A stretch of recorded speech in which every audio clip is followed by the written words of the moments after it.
Welcome, truthers and truth-curious mainstreamers. This is Poe's Law with me, Charlatan Poe.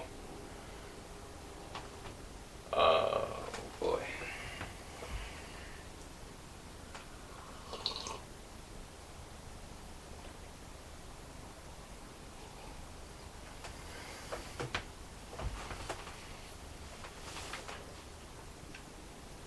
So I've taken a break, as a lot of you have noticed, and I haven't been answering any of the messages. Not that I'm that great about it in the first place, but I just, after feeling like there was some kind of presence in my house that I had brought in to my home because of this work,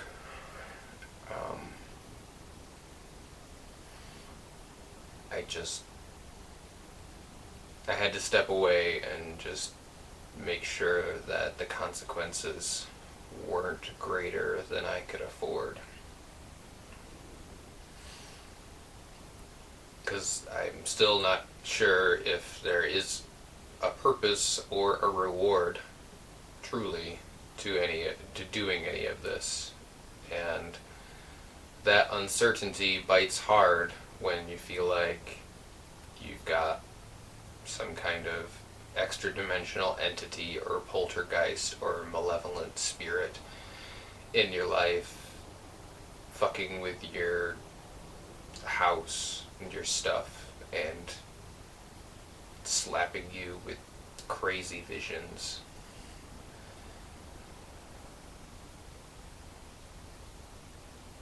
What got me back out here, I wish I could say, was finding some peace or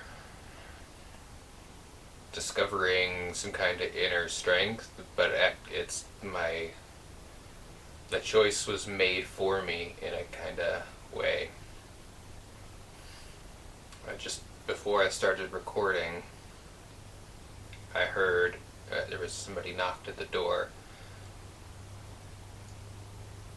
which I hate to begin with, even if I'm expecting somebody to come over. And I wasn't expecting anyone to come over. So I get my game face on and kind of, who's at the door, in a kind of like neutral, aggressive, resting face and body language. And I open the door and I look out on the front steps, and there's a delivery guy there. He's got one of those handheld scanners where you sign, and alright, maybe I ordered something and forgot, or maybe, I don't know, maybe somebody sent me, I don't know. So, seems non-threatening, so I open the door, and immediately this like cold blast of wind just, it's a relatively mild day and it's not windy. So I shake that off, and once I open the door, I get a better look at the delivery guy, and I realize that he is dressed in a black suit, black sunglasses, but with it's not actually a postal service jacket, but it's kind of made to look like one, and a postal service hat on. Again, it's not actually postal service, it just was made to look like one, just over his suit and sunglasses. And before I know it, he's handing me something, and it's that weird kind of reflexiveness where somebody hands you something and you take it before you think about what you're doing. And as soon as I touch the package he gives me, there's this like my tinnitus just goes nuts in both ears. Sometimes it's just one ear. All of a sudden it'll just be like someone turned down the sound on one side and just cranked up the tinnitus. This was both sides, and I like everything seems to go in slow motion for a second, and it seems to like get darker. And I look over, and then the neighbor's black dog that I saw that was wearing that flashing red light a while ago is out in the yard, and it like stops and looks over at me, but its head like leaves a trail, so all of a sudden it's like this like little black three-headed dog looking over at me, and all six eyes are just beady and black and seeming to just make eye contact with me all at once. And there's this like jolt all of a sudden, and I'm looking back at this delivery guy, and just all I can see is my reflection in his sunglasses. And he doesn't say a word, he just hands me the scanner now, and it's clear I'm supposed to sign for this.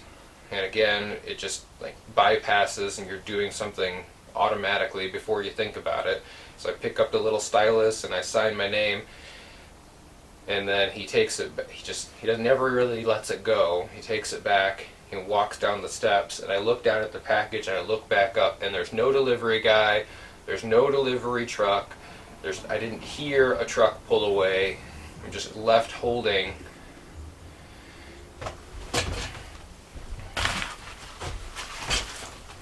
this package. I haven't opened it yet, but as soon as that guy was gone and I realized that he just had disappeared, it was like a dry version of when you jump in a pool and you all of a sudden are all the way underwater, that like transition of medium from air to water, like that, like a weird sensation kind of like that came over me. And then all of a sudden the most vivid deja vu took over. Like I've lived all this before, and it's still going now, so there's a weird feeling where I know what's in here already, but I haven't opened it yet. I don't know how much this will read on camera, so I'll just describe this in case something happens to me. I'm recording this mostly as an insurance policy. If it gets posted and you're seeing it, please keep watching, stay tuned, check back.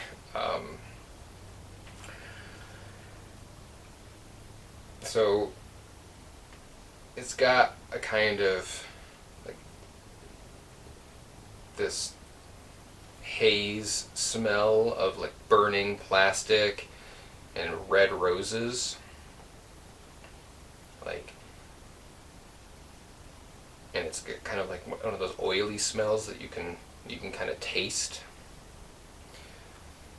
And the package itself is just like a beat to shit envelope. There's not even an address on here. This clearly did not go through the actual mail.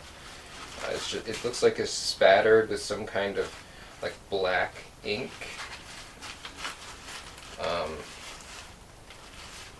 There's this like shitty frayed twine. It like reminds you of like kind of like set piece material you'd find in a barn trying to establish like a rural setting or something. Like it's just tied on here with not even a great knot. It's just wrapped around, and it's like there's like it's just ripped to shit. I don't know if it becomes relevant, but everything is significant. Nothing happens by accident. There's 1, 2, 3, 4, 5. It makes a line of 5. 1, 2, 3, 4, 5. It's 5 by 5 crossing on here that are bound together with a knot.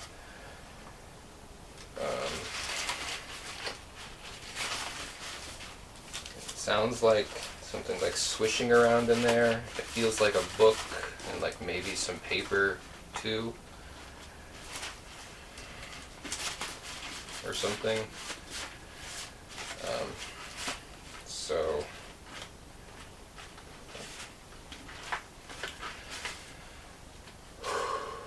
I'm just gonna open it up, I guess, and see.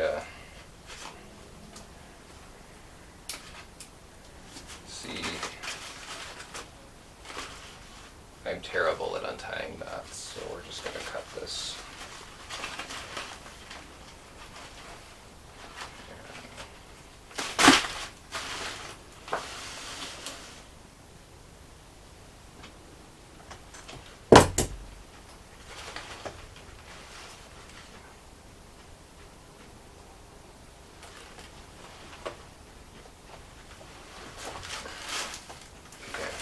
So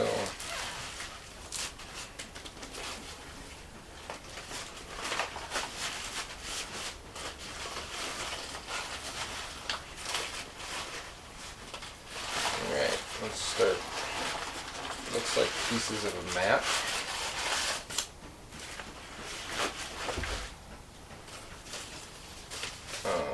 There's like burn marks on them. They're all crumpled. Got 1, 2, 3 pieces like cut out of a folded map or an atlas, and it looks like there are words printed in red on here. They're pretty damaged, so I can't really read the whole thing.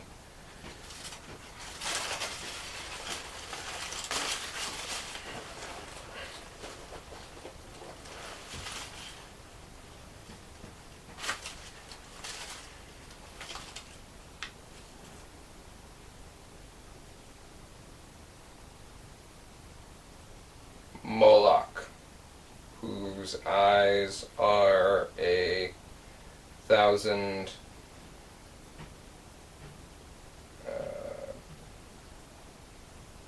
BLI, words cut off, windows. Moloch, whose skyscrapers, ST, words cut off, long, street like, endless Jehovah's, whose factories dream and croak in Moloch. This is just this is fucking this is just fucked.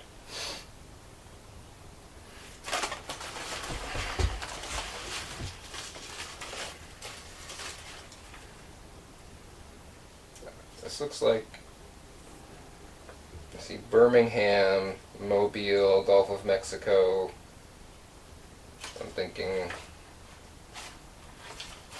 I see Northwest Territory, Yukon, United States. So this is like Alaska, Alabama, probably Atlas. This is, the most fucked up part is this just feels all so familiar. I've definitely done this before.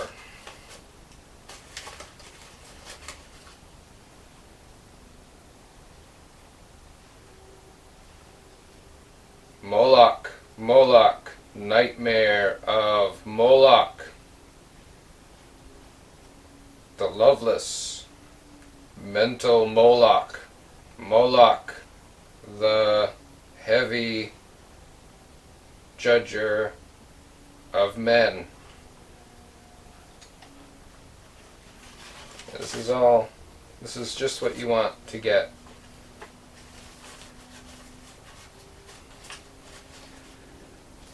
Okay, this one's great job, Delaware, just fitting on a corner of the page. Maybe Delaware, Connecticut.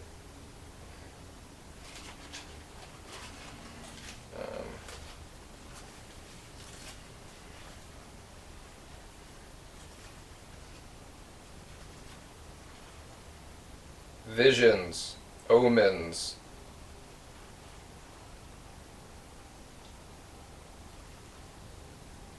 hallucinations, miracles,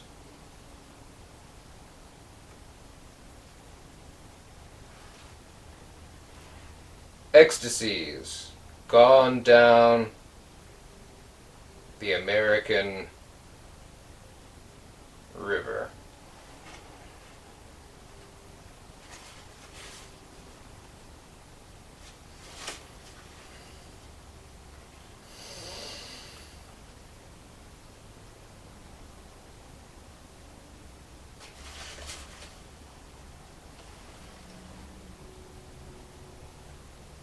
Epiphanies,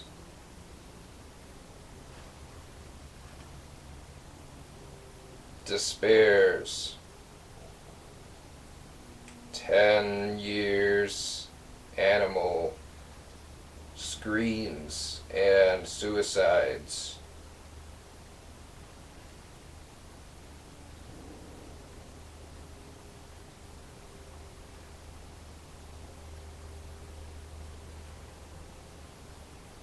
Mad generations down on the rocks of time.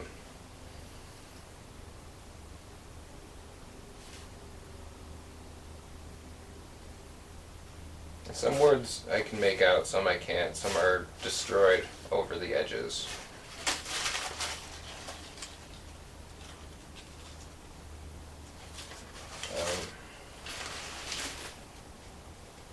Looks like I got a book.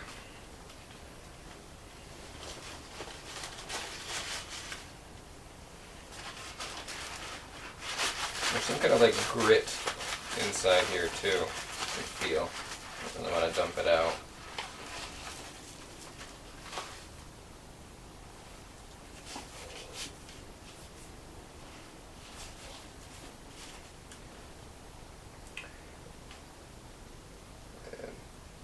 The book looks to be in good condition.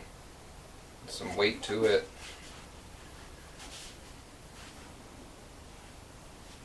Weirdly, unlike anything else or all the rest of that, it just smells like an old book.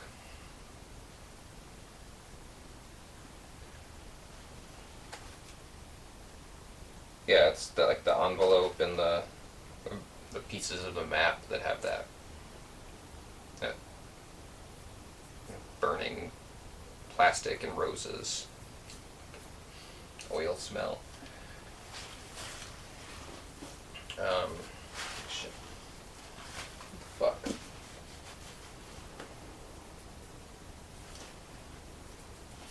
It's like salt. Fucking. Yeah, there's a bunch of just loose salt inside here too. Great.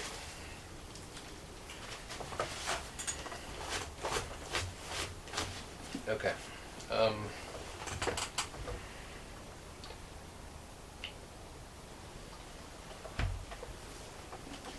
The book is American Government, 1943, by Magruder. And there's a drawing of the U.S. Capitol building on the front.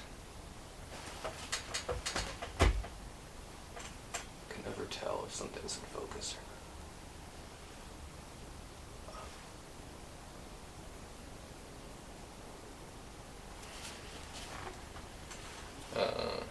It's by Allen and Bacon, I think, publishers. Allyn and Bacon. And on the side there's like the eagle and shield with 1, 2, 3, 4, 5, 6, 7, 8, 9, 10, 11, 12, 13 stars.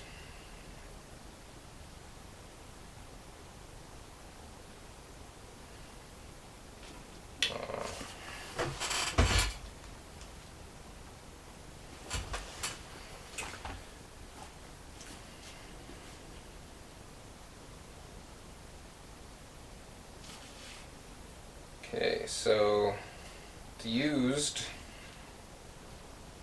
Got an illustration here in the front. U.S. military on the move. There's some handwritten notes inside of here. It looks like this might have been a textbook at some point. It says test Friday, it's abbreviated FRI, 120 to 25. 25 is circled. 347 to 365.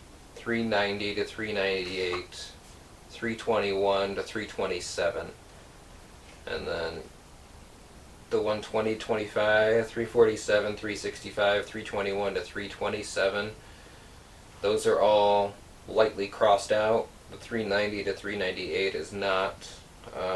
Here it looks like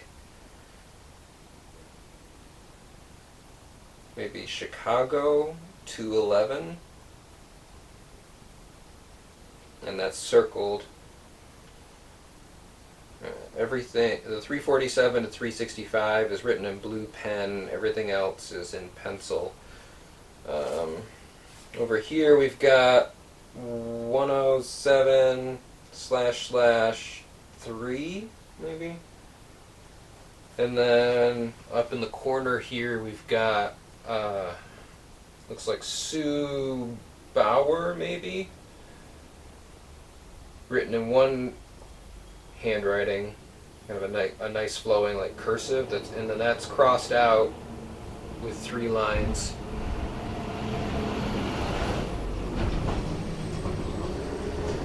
And Sid Brock, Sid spelled S-I-D, it's written below that, and then 12B after Sid Brock, and then in this corner there's an X. And then it's here. Let's just, let me see.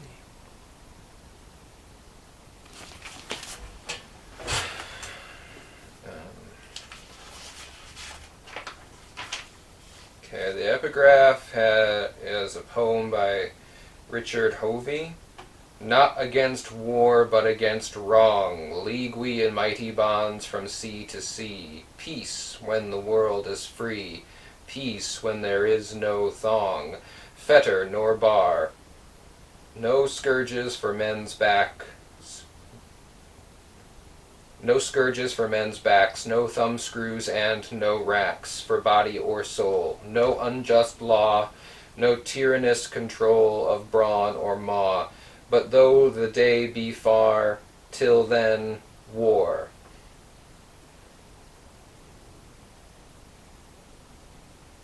That's a hell of a way to start a textbook. Then we've got a photo here, courtesy Boeing Aircraft Company, titled Wings of Victory. These flying fortresses are passing over Mount Rainier in Washington at 15,000 feet.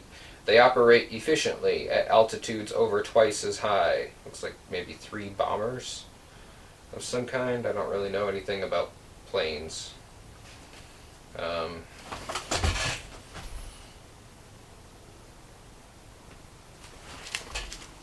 then title page, we've got American Government, A Consideration of the Problems of Democracy, 1943, by Frank Abbott Magruder, M-A-G-R-U-D-E-R, Ph.D., Professor of Political Science, Oregon State College, formerly instructor in politics, Princeton University.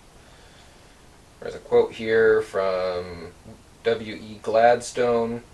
It is the duty of the government to make it easy for the people to do right and difficult for the people to do wrong.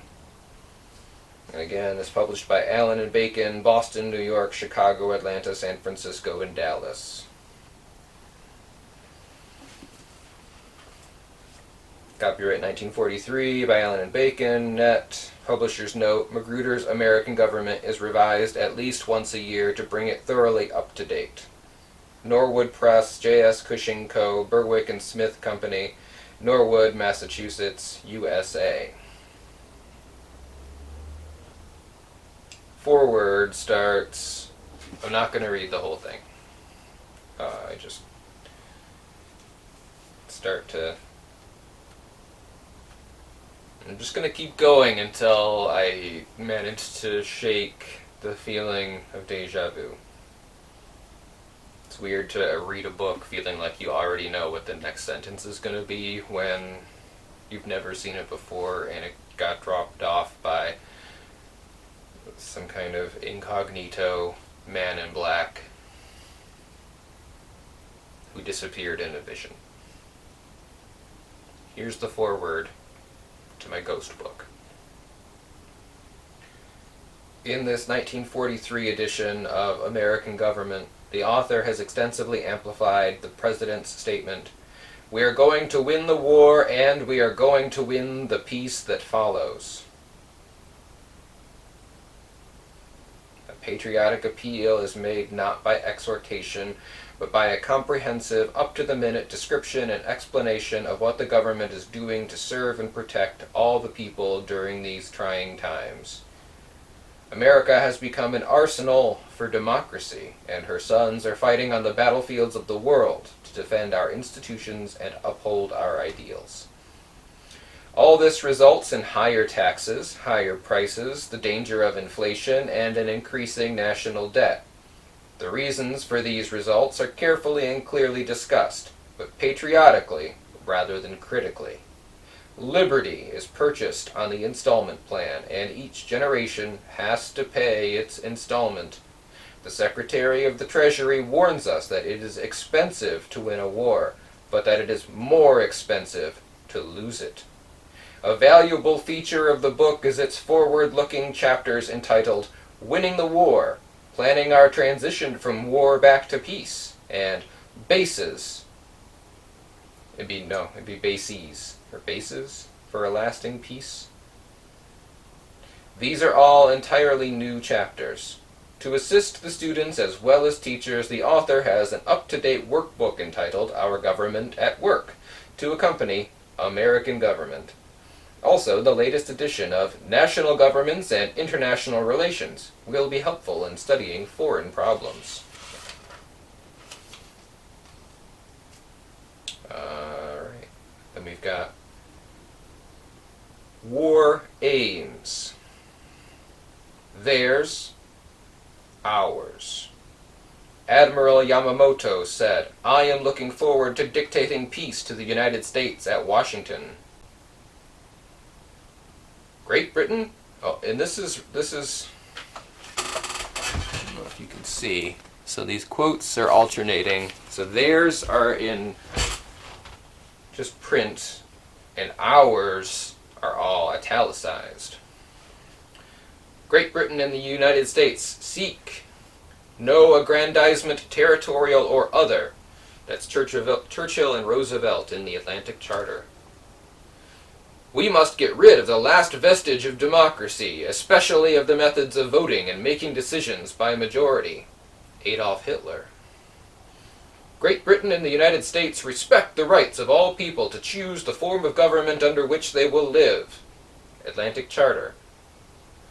We wish to hear no more about brotherhood, sisterhood, cousins, and other such bastard relationships, because relationships between states are relationships of force. Benito Mussolini.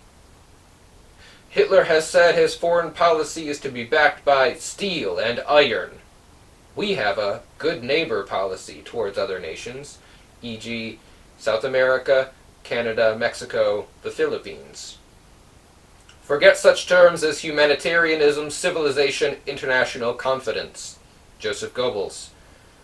Goebbels? Hitler's Minister of Propaganda. Great Britain and the United States will endeavor to further the enjoyment by all states, victor and vanquished, of access on equal terms to the trade and to the raw materials of the world. Atlantic Charter.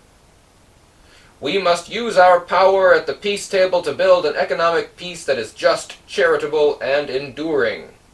Vice President Wallace. So this 1943, I truly don't know what the height of World War II was, but clearly actively at war. This is 2 years before we drop the atomic bombs. So this is a pre-atomic, but only just, perspective on, I guess, civics and government during wartime. So this is actually a pretty fascinating, I don't know, artifact, actually, of a kind of perspective on the world.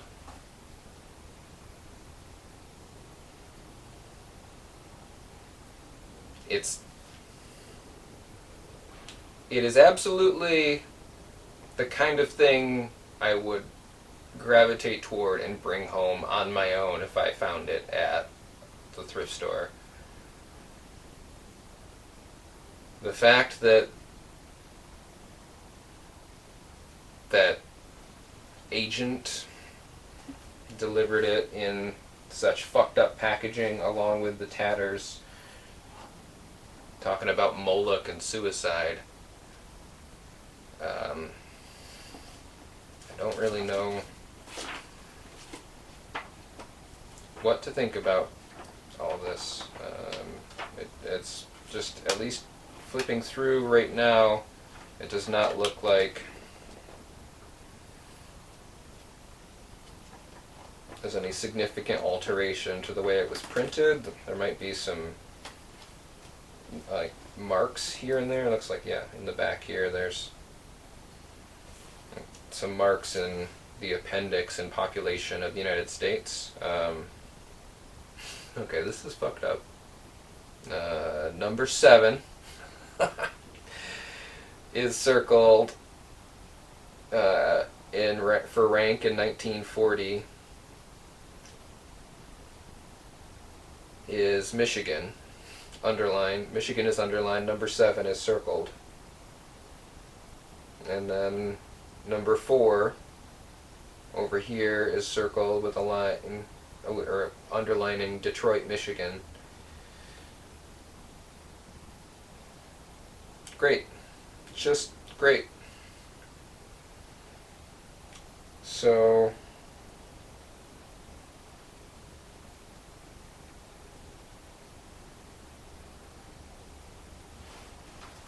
great.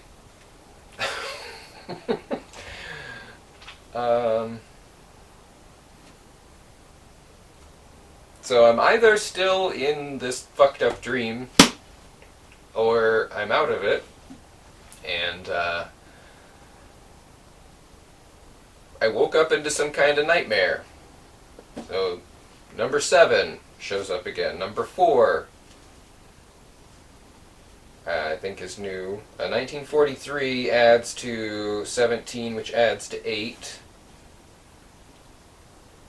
So it's relating, folding back into the time drops. So this, I don't know if this is a warning or this is a message to get back to work. So clearly has some kind of connection to the Demon Dog Cabal. That guy, like, it's hard to know if this is just editing memories or not, but he was a man in black, just like the man in black that dropped off the cat at the dog park for that ritual. I don't know if he actually looked the same. He looks completely forgettable, to be honest. All you remember is black suit, black sunglasses, and then in this case, fake delivery, like winter jacket put on over it with a fake delivery hat. So I guess I'm still here, and we'll see how long that lasts. And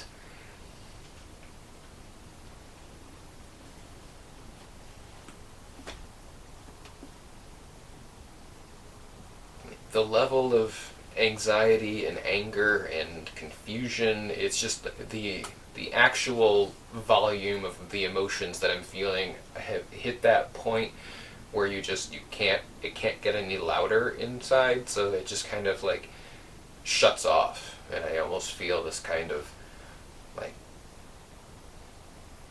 out out-of-body experience, watching myself from the inside feel this deja vu of having gone through all of this before. Which is how I know, I guess I'm about to end the video and say, stay tuned.